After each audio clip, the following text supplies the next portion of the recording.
the place? A small town near the Great Smoky Mountains. The man, Zach Massey, remembering back more than 80 years. And my father grew tobacco, and he had to go to Asheville to market, and it took him 2 days to go to Asheville. We got from Crabtree, from Fines Creek to Canton in 1 day, and then from Canton to Asheville the next day, and sold his tobacco the next day, and took 5 days to go from there to Asheville and back. How far was that? About 40 miles. How fast can you do it today? Well, you can go from here to Asheville in 35, 40 minutes. A lot of difference. A lot of difference. Yes, there are a lot of differences between the America of today and the America of Zach Massey's boyhood. Within the span of a single lifetime, we have literally moved mountains to build the world's finest highway system, including the shorter, safer route he now takes to Asheville.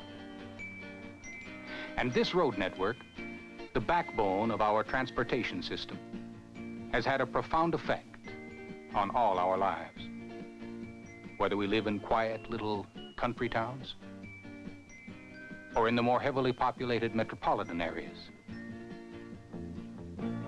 Our road system makes possible a bountiful array of choices, an almost limitless range of goods. As like a giant nationwide conveyor belt, our roadways provide swift, efficient passage for products from any one part of the country to another. America's tremendous productivity yields a rich and varied caravan, a continuous outpouring of goods. Goods the majority of people on Earth are still only hoping to attain. Our products roll off the assembly lines and keep right on rolling to waiting customers over a system whose importance we seldom consider. We are so accustomed to the big haulers which bring cattle and hogs to market now that we find it hard to believe how livestock traveled to the packing house in Zach Massey's youth. Be a cattleman come through buying up cattle, you see, and hogs, and he had employed me one time to help him drive them. We had to drive them 18 miles to Clyde over these muddy roads. Hogs lay down in the road in the mud hole and water and get up and go on, you know. And so we'd get in there about 5 o'clock in the afternoon, and I did all that for 50 cents, then had to walk back home that night. Back then, as today, some goods and passengers traveled on America's navigable waterways, with the emphasis now being on bulk commodities such as grain, or on fuels such as coal and oil, along with ores and other raw materials. San Francisco may find it hard to relinquish its sentimental attachment to cable cars, but newer modes of mass transit are now serving thousands of Bay Area shoppers and commuters.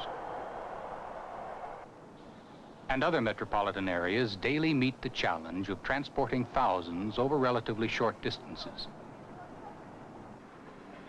On the longer runs, Amtrak and commuter trains concentrate on meeting passenger needs.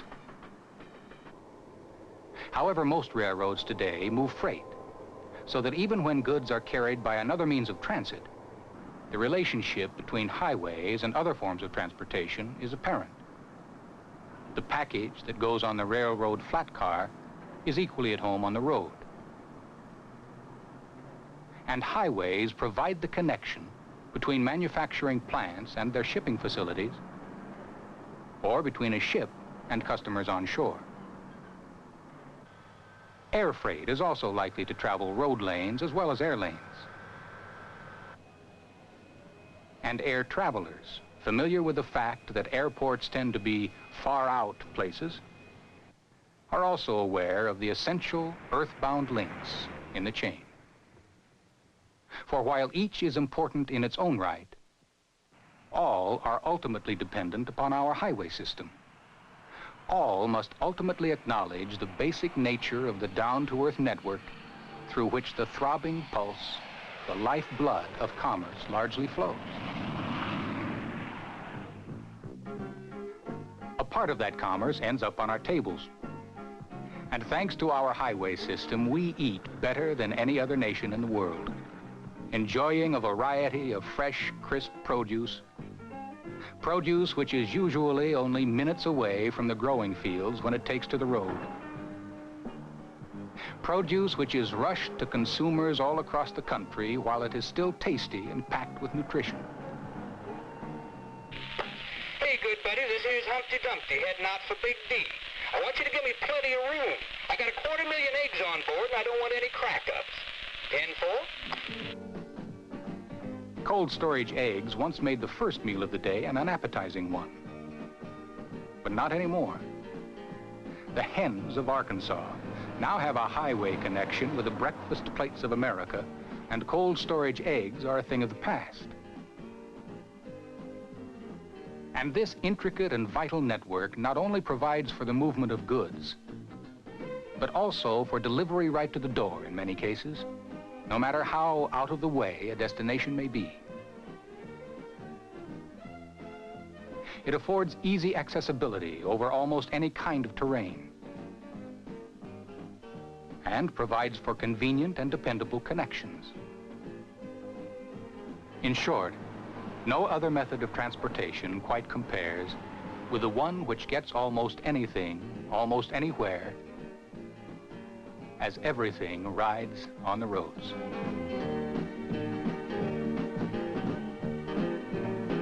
Like the man said, if you got that product, likely a trucker brought it to you. If our highway system can be, and often is, taken for granted, it is seldom by the truckers, by the men such as George Miller, who know firsthand the effect which the improvements in roads during the last 10 or 20 years have had on them as individuals. Saves a lot of money.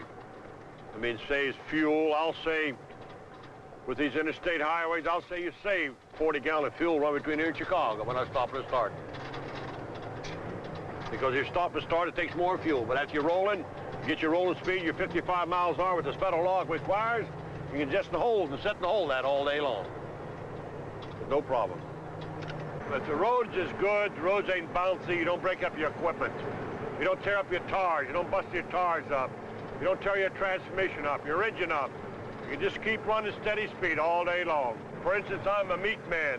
When we bring the meat to your family in Philadelphia or New York area, you're getting fresh meat. You're not getting meat that's been laying around for a few days. When I bring it to the butcher, you have a fresh meat out of the wet. You used to leave on Saturdays to get the ticket in Chicago on Monday morning.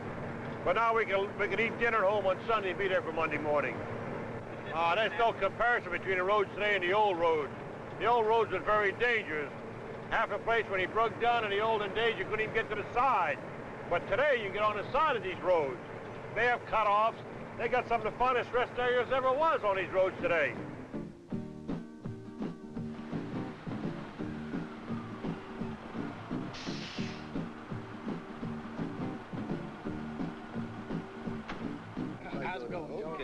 George Miller's experience has been gained from 45 years of making a living on the road.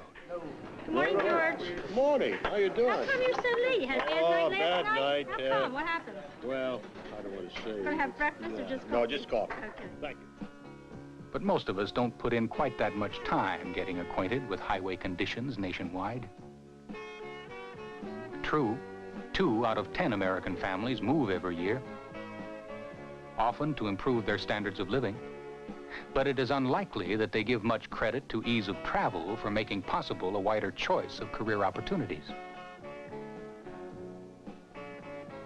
It's even doubtful if, during vacations, many of us give any particular thought to the fact that our present roads take us to places where generations before us could only dream of going, to enjoy sights Americans once could only read about. or yearn to see.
Most of the traveling most of us do is not to some dazzling vacation spot, however.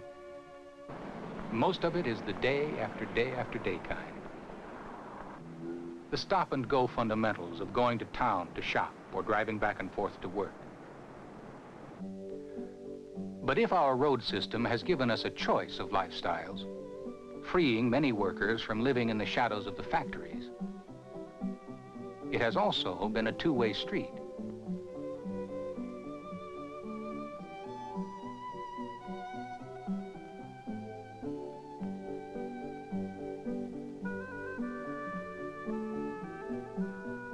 A two-way street headed toward everybody's all-time favorite destination.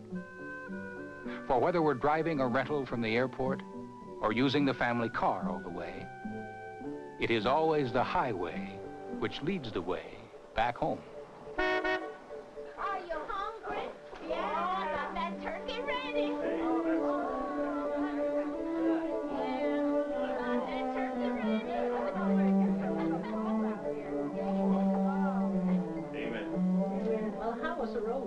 Oh, they were pretty good up until about 20 miles south of Cleveland there. Society, as well as the family, responds to our human need to gather together, to care, and to share.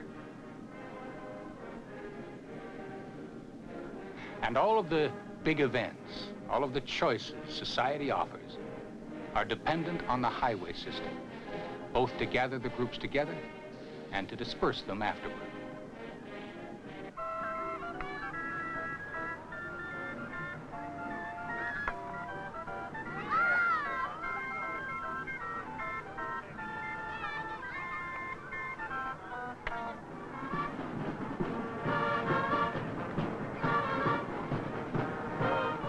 Who we are, what we are, is interwoven with the roads that bring us together, with the memorable events of Americana happening here and now.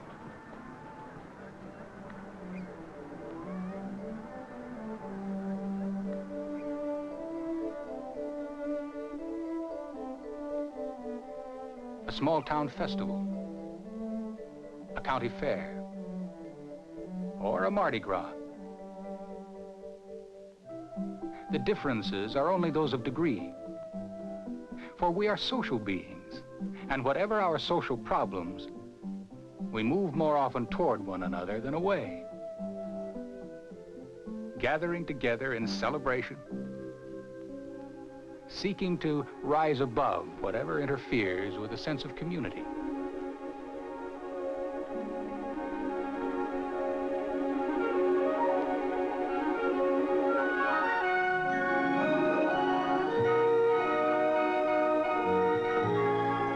But however high we may soar, wherever the winds of chance may carry us, when we come back to Earth, we will end up on whatever kind of road system we have had the foresight to provide for. And unfortunately, there may be some stormy going ahead. For anyone who thinks that our highway system can be taken for granted, that we're traveling on Easy Street, is dangerously close to being all wet. Both for our personal safety and for urgent economic reasons, we must be prepared to protect a tremendous asset. A road system in which we have a multi-billion-dollar investment. We must be willing to keep the good roads good and to make the bad roads better, to keep America rolling. For in spite of all the demands we make on it, our road system is inadequate, nowhere near what it ought to be. 40 years ago, when we had slightly more than 3 million miles of highways, we had about 30 million vehicles. Today, we still have only about 3 million plus miles in the system, but we have more than 140 million vehicles. More than 4 times as much traffic on about the same number of miles of road. That's right. Most of our highways have been around for more than 50 years. And most of the bridges we cross were built in the era of the Great Depression. They are narrow, inadequate, and sometimes ready to fall in if they haven't already. Safety research studies indicate that 1 out of 5 highway accidents can be attributed to built-in death traps such as this. Built-in obstacles along the course of horse and buggy highways still in use in an automotive age. And where an old road cannot, or at least has not, been widened to meet today's traffic needs, there seems to be a stopper available for every bottleneck. Heirlooms can be lovely, unless you have to drive on them. The features of an antiquated road include, among other things, narrow or non-existent shoulders, which make changing a tire a death-defying act. Something only the bravest of Good Samaritans would take part in. Watch out if you have any trouble on a road like this. More trouble may be right behind you. Some of the roads, which have been around for too long, rise and fall like a roller coaster, creating visibility and passing problems. Potential disaster lurks over the crest of every hill.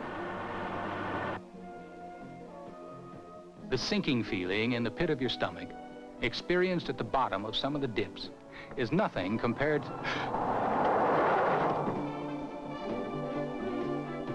nothing compared to what sometimes awaits you at the top of a rise. We send our kids out on highways booby-trapped with killer corners and curving grades which are unsafe whatever the weather. Treacherous drop-offs lurk within inches of hurtling tires, waiting to snag a wheel, and sometimes causing skidding even when the road isn't icy.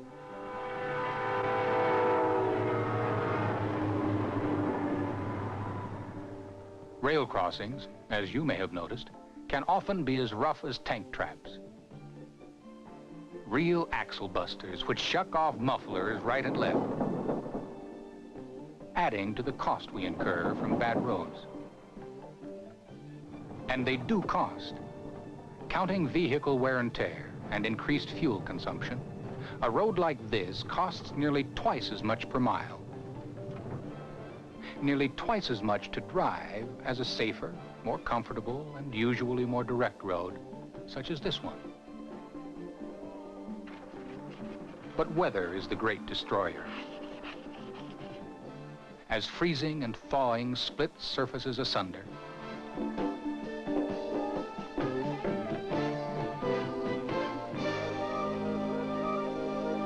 use takes its toll too. as wheels fall like sledgehammers into potholes or gnaw at broken places. For the pounding, pounding, pounding that our roads take is not without its price.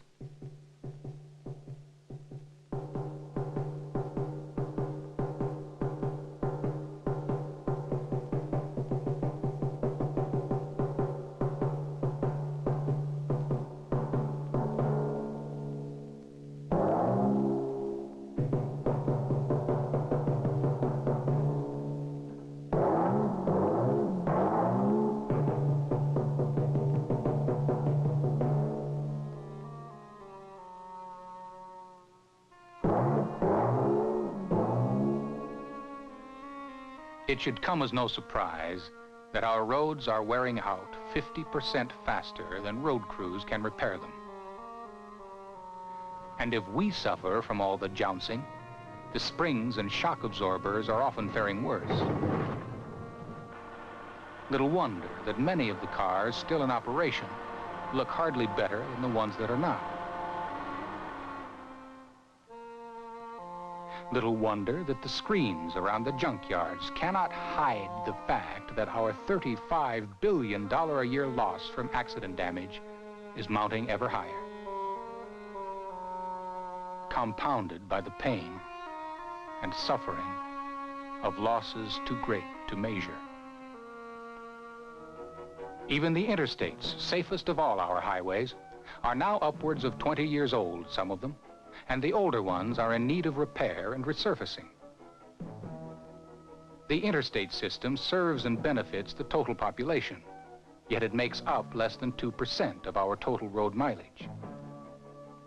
Furthermore, until the system is completed, some parts of the interstates are only jumping off places, unfulfilled promises of the kinds of safety and usefulness we could be building into our highway network. Today, we get our funds for road maintenance and improvements by sharing the costs through a small tax per gallon on motor fuel. The idea is that the user foots the bill on a pay-as-you-go basis, except that now he doesn't foot the bill, not quite. Inflation is eating away at the funds available for both maintenance and improvements on primary and secondary roads alike, eating away at the funds necessary to protect our multi-billion-dollar investment. As a result, state and local governments, besieged by rising costs, are finding it more and more difficult to provide their share of the money needed to upgrade and maintain the system. The urgency of the situation is hammered home by the obvious futility of stopgap measures. We cannot patch our way out of the problem. We will either fix them now or fix them later, bedeviled by increasing numbers of injuries and accidents as more of the system crumbles. Fix them now or fix them later, burdened by the rapidly escalating costs of putting off what we know is necessary. For if substantial additional funds are not made available soon, if what needs to be done is not done, then our whole transportation network will be threatened. This is the loom on which the fabric of our lives is woven. This is the warp and the weft for the way we live. Whether we are commuting to work, conveying our lifeline of essential goods and services,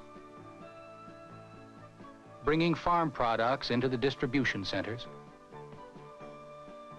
or simply getting together to enjoy each other's company. Most of our human exchanges are dependent upon our highway system. Where we will be tomorrow depends upon it too, including the places where we will shop and the places where we will work. Everything rides on our ability to get wherever we need to be, at least as well as, and maybe better than we do today. Everything rides on our willingness to provide additional funds to upgrade and maintain an indispensable system. for the conclusion is inescapable. The way to a brighter tomorrow lies in our realization that we must attend to the roads today. For everything, including the course of our future, rides on the roads.